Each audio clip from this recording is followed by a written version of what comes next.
ทีเอฟซีมันว่าโอ้เบาเล่ระหว่างทางจากเมืองท่าแตงเข้าไปบ้านน้องออนดาววันน้องการไกลบ่สีสันเนาะเดี๋ยวคลิปนี้เบาเล่สิถ่ายแบบเรียงดินภูเขาแต่หมู่บ้านนี้ทุกคนจะบ่มีแบบว่าชนเผ่าอื่นผสมอยู่อีกประมาณ100 เมตรฮอดบ้านน้องออนเนาะแต่บ่ได้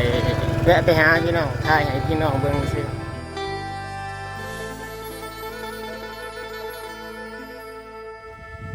กับสบายดีพ่อแม่พี่น้องทุกคนสบายดีสวัสดีเด้อเนาะมื้อนี้ทุกคนก็มี FC ท่านหนึงเพิ่นได้คอมเมนต์มาเนาะก็โดนแล้วพี่น้องเบาเล็กก็บ่มีโอกาสมีเวลาที่มาถ่ายคลิปเนาะให้เพิ่นแล้วก็ให้พี่น้องทุกคนได้ตามรับชมเนาะบางที FC มันว่าโอ้เบาเล่ระหว่างทางจากเมืองท่าแตงเข้าไปบ้านน้องออนดาววันน้องการไกลบ่สีสันเนาะเดี๋ยวคลิปนี้เบาเล่สิถ่ายแบบเรียนให้เบิ่งว่ามันไปไกลสำใดจักกิโลนะพี่น้องแต่ทางสิยากบ่ระหว่างทางเฮาสิขอยังแน่เนาะไปอันนี้มาทางหลังเบาเล่นี่ไปแข้งเซกองเนาะเลยขึ้นไปพุ่นพี่น้องไปซื้อเลยนั่นไปปากเซจำปาสักแล้วก็เมื่อเวียงจันทน์เมื่อทางไทยพุ่นเลยเนาะแต่ FC มาทางแข้งเซกองพี่น้องสีแวะเขาทางบ้านน้องกันเนาะบ้านน้องออนกับทางไปบ้านเบาเล่เลยก็จะเห็นป้ายนี่แหละบ้านทงหวายเนาะทางนี้ก็จะมีจุดชมวิวอีกทั้งมากมายเนาะหลายพี่น้องเขาไปนั่นก็เป็นบ้านชนเผ่าประตูแน่หลายๆชนเผ่าเนาะจะมีทางเขาเลี้ยวทั้งนี้พี่น้องเลี้ยวซ้ายเนาะแต่มันจะมีป้ายเดี๋ยวเบาเล่เป็นในชิทายเบิ่งเด้อเขาไปแต่นี้ไปฮอดบ้านน้องออนกับประมาณ12 กิโลนะ12 กิโลไปเป็นในฝากติดตามชมเด้อทุกคน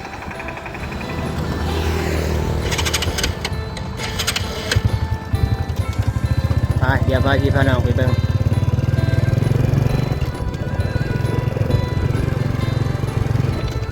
ถ้ามาเส้นตรงซื้อเลยพี่น้องก็จะเลี้ยวขวานะก็จะเห็นป้ายแบบนี้เนาะนี่มีร้านขายของจะเป็น3 แยกเนาะมีป้ายเขียนว่าเขื่อนห้วยน้ำพันเนาะอันใหญ่เลยจากทางเขาไปก็ประมาณ12 กิโลเดี๋ยวเป็นอะไรพาพี่พาน้องไปเบิ่งเส้นทางเดี๋ยวได้แน่สีพอยังแน่เนาะ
ทางก็มีบอลลูกลังแน่พี่น้องเนาะโอเคตามมาอยู่การใส่งานเนาะทุกคน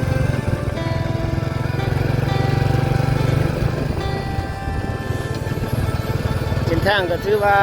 ดีอยู่เป็นทางลาดยางเนาะแต่ว่า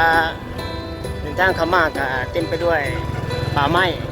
ธรรมชาตินะทุกคนภูเขา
อันนี้เป็นบริษัทกาแฟเนาะ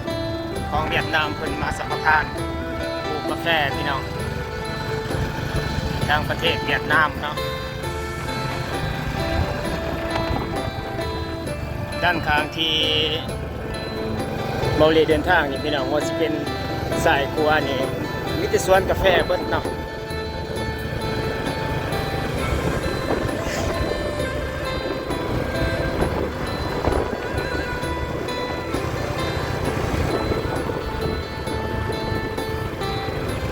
บรรยากาศเบิดนี่เป็นทุ่งนาทุกคน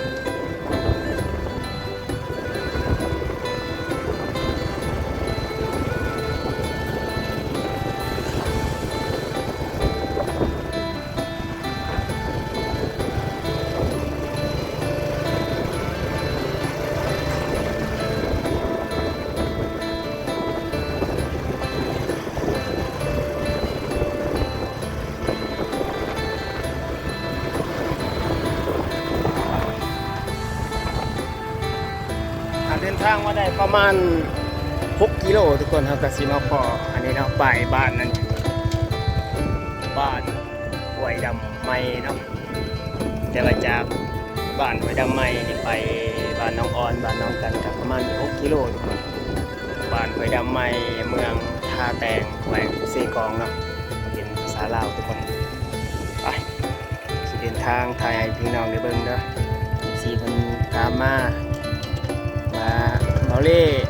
ได้ให้เบิ่งแน่จากทางใหญ่ตั้งดวงเขามาไปบ้านน้องอ่อนไกลบ่เป็นอะไรแน่จักกิโลเนาะคลิปนี้ถ่ายแบบละเอียดให้เบิ่งเนาะทุกคนบางมองก็จะบ่มีเสียงปากเด้อ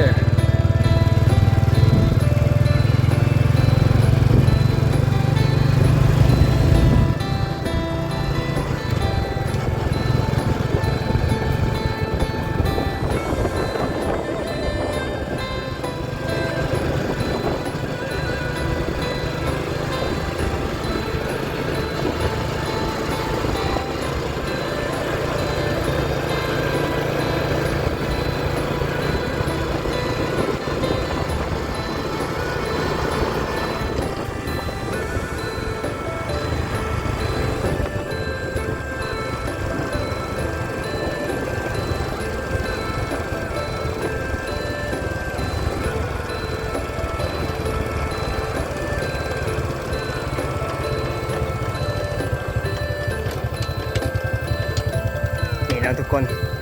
ไปบ้านห้วยดำไม้ที่เบาเล่ทายเมื่อตะกี้ก็บ้านห้วยดำไม้ก็จะแวะเข้าทางนี้เนาะอันนี้จะเป็นสุขศาลาเป็นโรงเรียนพี่น้องบ้านก็จะอยู่ด้านในพุ่นแหละติดกับไก่กับภูเขาเนาะปีนภูเขาแต่หมู่บ้านนี้ทุกคนจะบ่มีแบบว่า ชนเผ่าอื่นผสมอยู่เนาะจะมีแต่ชนเผ่ากระตูแบบว่าชนเผ่าที่ดูดกอกยาใหญ่อะนะจะเป็นแค่หมู่บ้านนี้พี่น้องมันจะเป็นแค่ชนเผ่ากระตูเผ่าอื่นเผ่าลาวเผ่าหยังเผ่าต่างๆจะบ่ได้ผสมอยู่เนาะแต่จะอยู่แต่เฉพาะชนเผ่ากระตูพี่น้องด้านในนี้เนาะเป็นบ้านที่ตำสินเขาพาสินแล้วก็ดูดกอกคล้ายๆกับบ้านน้องดาทางบ้านกันดอนนะอันนี้เป็นบ้านหอยดำไม้จะเข้าไปทางนี้เนาะพี่น้องจากนี้ไปอีกเลยไปบ้านน้องกันค่ะอย่าทิ้งยังอีก2 กิโล 3 กิโลนี่แหละเนาะไปเลยไปทางนี้สามารถไปเวียดนามไปทางแข้งเซกองเวียดนามอัตตปือไปสารวันทางนี้ไปได้นะพี่น้อง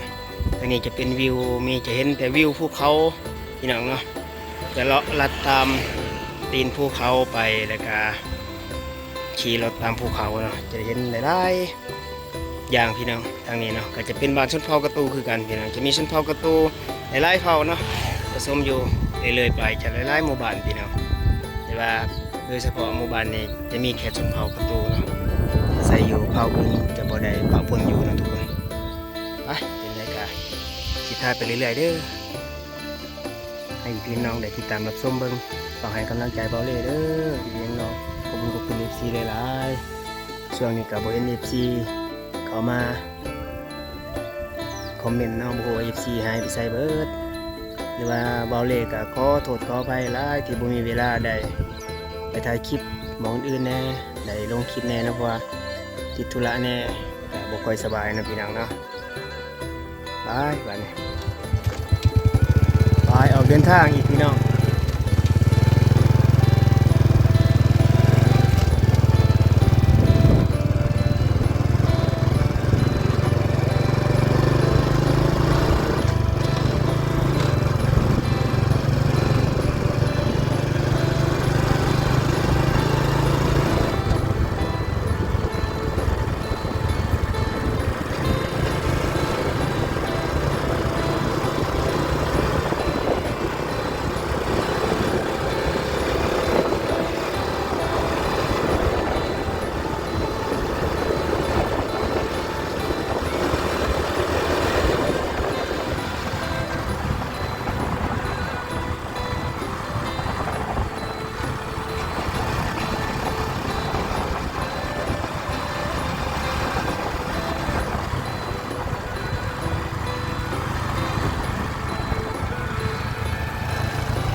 เลยมาอีกก็จะเห็นบ้านหนึ่งเนาะทุกคน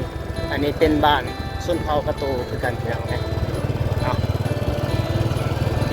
เป็นบ้านชนเผ่ากระตูอยู่แค่เฉพาะชนเผ่ากระตูเนาะคล้ายๆกับบ้านหอยดำอะไรแต่บ้านนี้บ่เป็นบ้านหอยดำเด้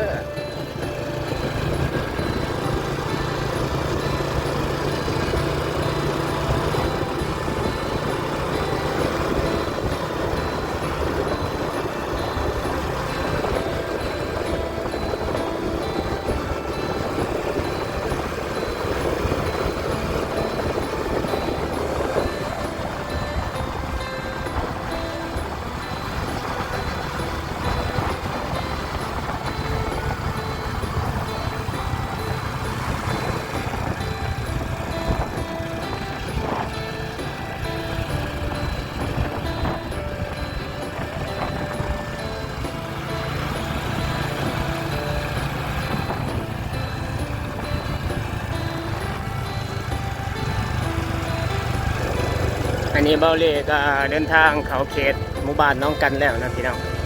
อีกประมาณ100 เมตรฮอดบ้านน้องอ่อนเนาะแต่บ่ได้แวะไปหาพี่น้องถ่ายให้พี่น้องเบิ่งซื่อเบาเล่ก็น้องอ่อนน่าสิบ่อยู่เนาะ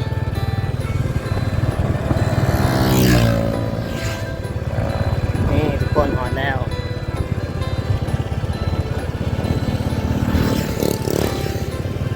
หลังนี้เนาะทางหลังบ้านโมเดิร์นนะพี่น้องเนาะจะเป็นบ้านน้องออนอันนี้เบาเล่ขี่รถกลับไปบ้านเบาเล่ขึ้นเนาะประมาณนี้เลยพี่น้อง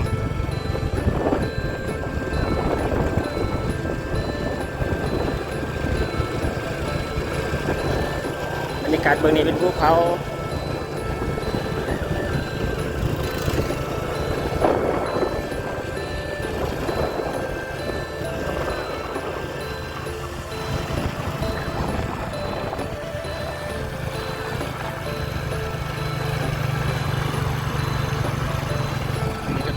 บ้านหนึ่งนะทุกคนเป็นหมู่บ้านชนเผ่ากระตูคือกันนะทุกคนส่วนมากก็เป็นแต่เผ่ากระตูแหละทางนี้พี่น้อง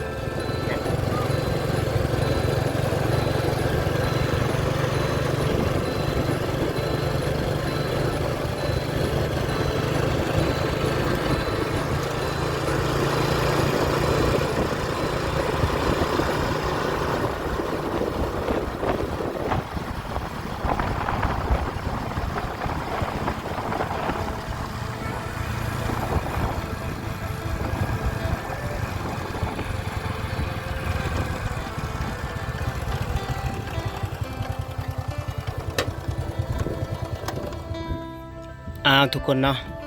มาฮอดนาทีนี้เว้าแลก็สิได้จบคลิปไว้เด้อก็ทายให้พี่น้องได้ติดตามรับชมเบิ่งบางที FC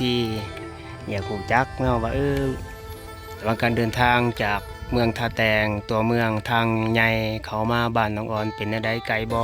เป็นแนวใดหันนะก็ทายให้พี่น้องได้ติดตามรับชมเลยเด้อเนาะถ้า FC อยากให้เบาเล่เดินทางไปทางใดก็คอมเมนต์ได้เนาะฝากให้กำลังใจคือเก่ากดติดตามกดไลค์กดแชร์เด้อเพื่อเป็นกำลังใจถ่ายคลิปเรื่อยๆเนาะก็สิเดินทางกลับบ้านแล้วพี่น้องอันนี้ก็เป็นผู้น้องกันเนาะถ้าทุกคนเดินทางเข้ามาหาน้องออนถ้าบ่ฮู้ว่าหยังก็ติดต่อหาเบาเล่ได้เนาะแต่ว่าบ่ได้ติดต่อกัน